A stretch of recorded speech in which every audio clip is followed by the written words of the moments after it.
বিসমিল্লাহির রহমানির রহিম। আসসালামু আলাইকুম। আজকে দুইটা শেয়ার নিয়ে কথা বলবো। বর্তমান পরিস্থিতিতে দুইটা শেয়ারের সিদ্ধান্ত কি করতে পারি আমরা সেই বিষয় নিয়ে আলোচনা করব। শেয়ার দুটি হলো বিপিএমএল আর হলো npolymer। এই দুইটা শেয়ার আপনাদের আগেই আমি দিয়েছিলাম। যখন দিয়েছিলাম তখন দাম অনেক কম ছিল, তারপর দাম অনেক বেড়ে গিয়েছিল, এখন আবার দাম কমছে বা কমতেছে। এখন আমরা কি করতে পারি? এই শেয়ারগুলি কি যখন দাম অনেক বেশি ছিল তখন কি বিক্রি করে দেওয়া ভালো ছিল কি না? আপনাদের আমি আরেকটা কথা আগেই বলে রাখি সবসময়, যে আপনাকে আমি কেনার সিদ্ধান্তটা দিতে পারি, লাভ টেকের বা প্রফিট টেকের সিদ্ধান্তটা আপনার নিজের। আপনি যতটুকু সন্তুষ্ট সেভাবেই কাজ করবেন। বাট আমার যে শেয়ারগুলি আমি বলি সেই শেয়ারগুলিতে আমি আমার মতে সীমিত লাভ রেখে ছেড়ে দেওয়াই বুদ্ধিমানের কাজ। কারণ অনেক সময় দেখা যাচ্ছে যে শেয়ারগুলি পড়ে যায়, তখন আসলে অনেক দিন বসে থাকতে হয়, আবার উঠে অবশ্য। যাই হোক, ওই টপিকে না যাই। এখন আমরা যেটা হলো কথা সেটা হলো বিপিএমএল নিয়ে আমরা এর আগেও একটা ভিডিও বানাইছি। সেখানে এটা কেনার সাজেশন করা ছিল বা সাজেস্ট করা ছিল। বর্তমানে এটার দাম 59 টাকা 90 পয়সা।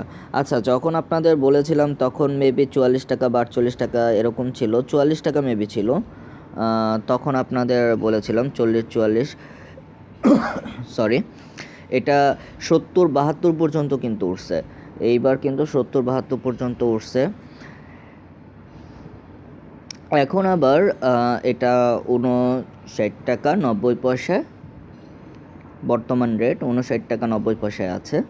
যাই হোক, এই শেয়ারটা এখন আমরা কি করতে পারি? এটার ইপিএস আপনারা জানেন 2.37 পি রেশিও 27.51, ন্যাব হলো 0.76, ফ্রি ফ্লোট 29.14%, বিটা 0.97, ডিভিডেন্ড ইয়ার 2.7। আচ্ছা, এই শেয়ারটা আমরা মোটামুটি এখন ভালো লাভ আছে আমাদের, কিন্তু তারপরেও এটা আমার মতে এখন বিক্রি করা ঠিক হবে না।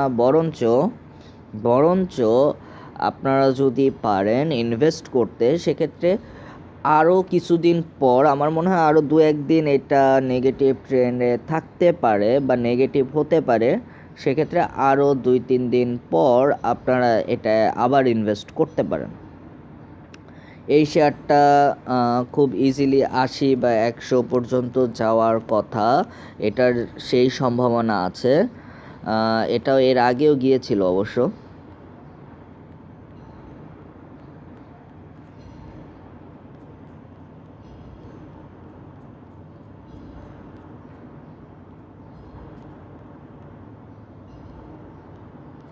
হ্যাঁ, যেটা আমি সন্দেহ করেছিলাম, হ্যাঁ এটা আগেও 84 পর্যন্ত গিয়েছে। যাই হোক, বসুন্ধরা পেপারস মিল লিমিটেড, এটা আপনারা ইচ্ছা করলে লাভ টেক করতে পারেন। বাট আমার মতে যেটা ভালো হবে সেটা হলো যে আপনারা কিছু দিন ওয়েট করেন, পারলে আরও বিনিয়োগ করেন। এটার টার্গেট আমার মতে 80-82 নেওয়া উচিত। যাই হোক, এটার ওভারঅল সব কিছু তো দেখলাম আমরা, এটা নিয়ে বেশি আর কথা বলবো না। আমরা চলে যাই হলো npolymer-এ।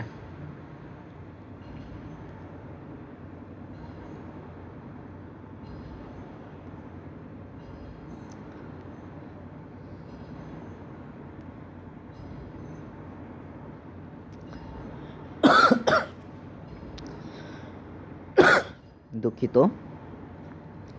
আচ্ছা, npolymer বর্তমান দাম চলতেছিল 57 টাকা 60 পয়সা, যা প্রায় 62 টাকা বা 65 টাকার কাছাকাছি চলে গিয়েছিল। এই শেয়ারটা নিয়ে আমরা কি করতে পারি? এই শেয়ারটাকে বিক্রি করে দেওয়া ভালো হবে কি না? এই শেয়ারটাও 52-53 বা 50-এর ঘরে আমি এটা আপনাদের দিয়েছিলাম। এই শেয়ারটা বেসিক্যালি যদি আপনারা লাভ টেক করতে চান সেক্ষেত্রে টেক করতে পারেন, সেটা একেবারে খারাপ হবে না। কারণ এই শেয়ারটা কিছুদিন ওয়েট করা লাগতে পারে। এই শেয়ার হয়তো বা আরও কমবে। আমরা যেই দামে কিনেছিলাম 55 বা 52-53 না গেলেও 55, 54-55 এরকম চলে যেতে পারে। সেক্ষেত্রে আপনারা লাভ টেক যদি করেন সেক্ষেত্রে টেক করতে পারেন। আবার কেনার সময়টা অবশ্যই 55 বা 54-তে যেয়ে কিনতে পারেন আপনারা। এটাও এই ক্যাটাগরির পি রেশিও হলো 22.7, ইপিএস হলো 2.82, ন্যাভ হলো 0.853, free plot 61.99%, beta 0.74, dividend yield 1.74। আচ্ছা, এই শেয়ারটার ডিসিশন হবে এটাই যে এটা যদি আপনারা লাভ টেক করতে চান সেক্ষেত্রে টেক করতে পারেন। আদারওয়াইজ আপনারা কিছুদিন ওয়েট করেন। এটাও অনেক সম্ভাবনাময় একটা শেয়ার। এটার দাম 120 টাকার উপরে ছিল। যাই হোক, সেক্ষেত্রে আমি বলবো এটা আপনি যদি ওয়েট করতে চান সেক্ষেত্রে ওয়েট করতে পারেন, এটা ভালো হবে। কিন্তু আপনি যদি লাভ টেক করে আবার নিতে চান আমার মতে হয় সেটাও খারাপ হবে না।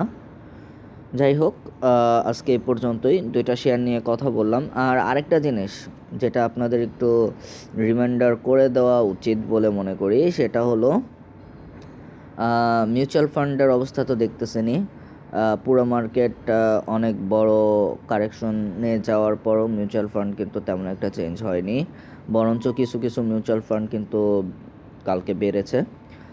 যাই হোক, আপনারা অবশ্যই ভালো থাকবেন, সুস্থ থাকবেন, আর আমার জন্য দোয়া করবেন। সবাইকে অসংখ্য ধন্যবাদ। আল্লাহ হাফেজ।